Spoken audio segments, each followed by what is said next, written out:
So obviously the situation in Japan has been both scary and challenging for all of us, but certainly no more so for those who are there.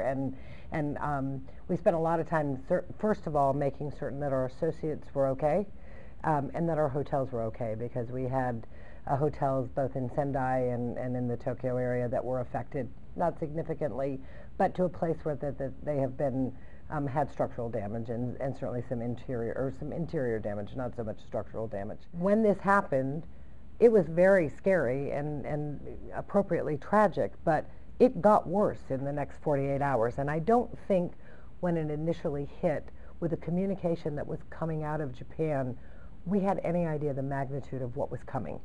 And so, again, we're in response mode, which is appropriate because it's a crisis response. And the key is how fast you can get organized, how fast you can get set up, and how fast you can, again, make it easier for those on the ground. A crisis like this, it is a crash course in crisis management, and makes you wonder what you should have done differently. You know, we practice crisis management like every major corporation does, and we do that several times a year, both at the corporate level as well as the divisional level.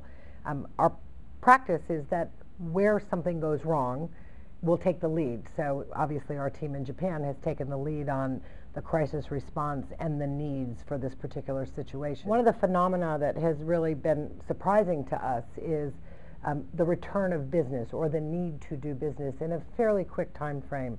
For example, in a 24-hour period, we had 80 calls for companies that wanted to relocate their associates either for work purposes or for living purposes into hotels up to 100 to 150 miles away from Tokyo and Sendai.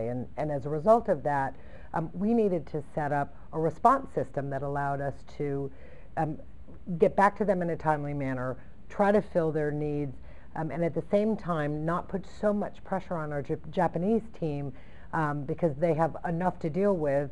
And so we set up a follow the sun strategy, whereby one of our teams in North America took shift 1, and then that transferred to our London team for shift 2, and then into our Japanese team for shift 3. We have been able to find rooms for a number of customers. In some cases, we're filling 200 rooms a night for several weeks or several months. And in doing so, hope that we're helping them out, and again, just trying to leverage that notion of doing business while working through the tragedy. So it's been very interesting and often educational.